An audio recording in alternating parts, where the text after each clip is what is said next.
This module focuses on your personal and professional brand. Branding is not a new concept. Take a moment to think of the many items you encounter on a daily basis that you know primarily by the brand name. How about asking for a Kleenex instead of a tissue, or a Band-Aid instead of, well, who even knows what a Band-Aid is actually called? Or how about organizations that are readily identifiable by one small graphic, like a swoosh for Nike or the green nautical siren on everything Starbucks?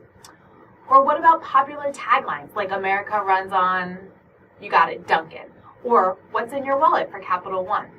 Strong brands are easily recognizable, and the really good ones bring us a feeling of comfort and familiarity. So why brand yourself? Well, for one thing, in this day and age of social media, it can't be avoided. If you are using social media, you have a brand. So what is it saying about you? Secondly, a well-developed personal brand can open the door to opportunities and possibly even bring opportunities to you. Let's start with how some of these top branders define branding. Howard Schultz, chairman and CEO of Starbucks, claims that in this ever-changing society, the most powerful and enduring brands are built from the heart.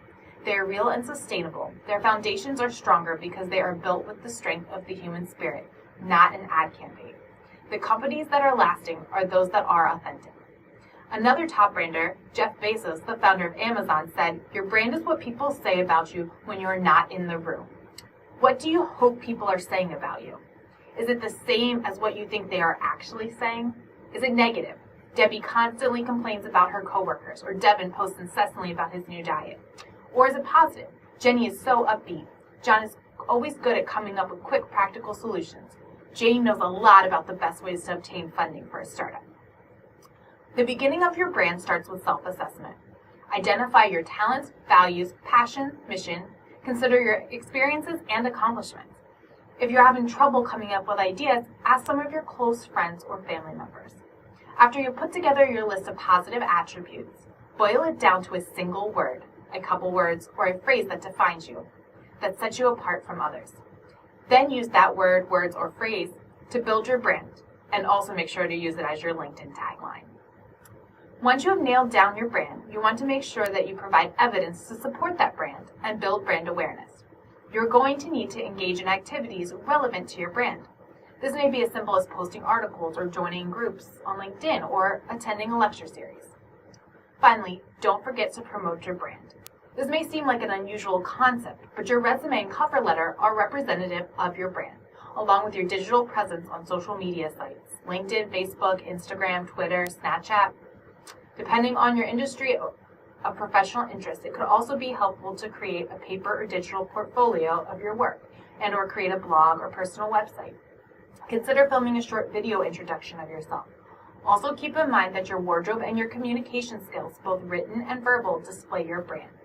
One huge mistake I frequently see students make is treating your email messages like text messages. Emails require a greeting, a message that contains no acronyms or abbreviations, check your punctuation, requires a salutation and a signature. In fact, you may want to consider creating your own email signature that displays your major and group memberships and/or leadership positions. Nothing overly involved, but just a quick snapshot that conveys accomplishments.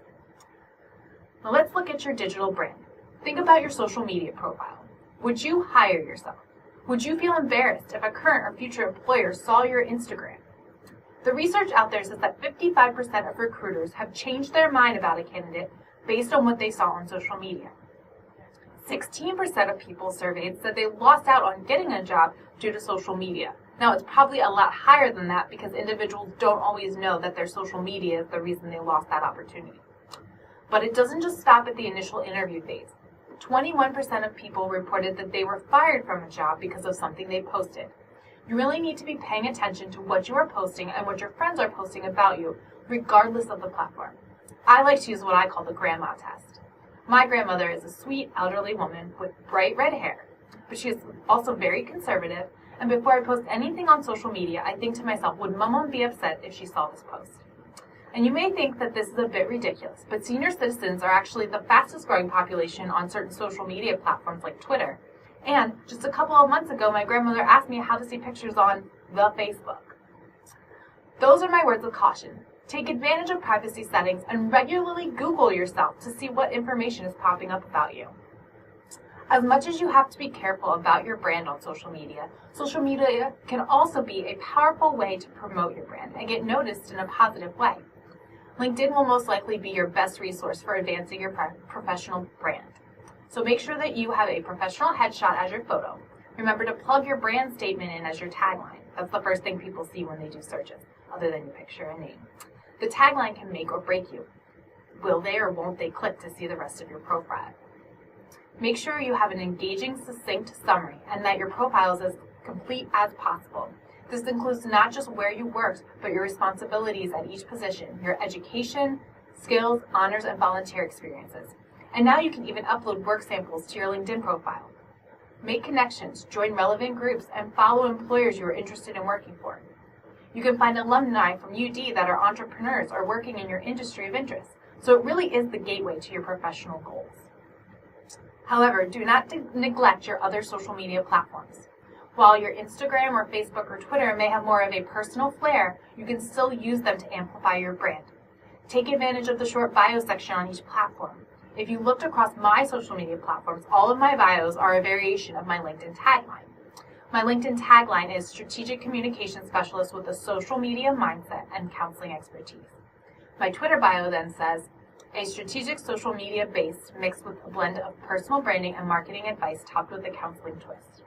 If you go to my Facebook bio, it cross-promotes my other accounts and my other channels. So it says for even more of my intelligent wit, follow me on Twitter at hcat1221. Find food, fashion, friends, and fun, follow me on Instagram at hcat1221. And to discover my career assets, connect with me on LinkedIn. You don't have to be on every platform, but be engaged on the platforms you choose to use. Share articles about your interests. Post about things you are learning in your lectures or doing in your on-campus research, or awards such as making the honor roll. This is where you can establish yourself as an expert, or at the very least an enthusiast. Do not get caught up in online arguments. Too many people these days let themselves become involved with the drama of the online world, and it loses them both friends and opportunities. In fact, remember the 4 C's of digital marketing: creativity, clarity, consistency, and continuity. Think about the platform, purpose, and audience when choosing where to post content. Don't post a picture of you and your friends at a brewery on LinkedIn unless you own that brewery. That is more a casual social scenario, so it would go on Instagram or Facebook.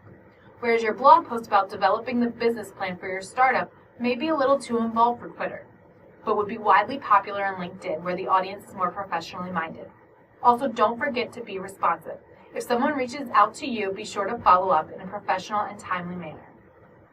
The fantastic thing about your digital brand is that you control it. So what do you want the world to associate with you? Share it and then take advantage of the unlimited network that our digital world provides.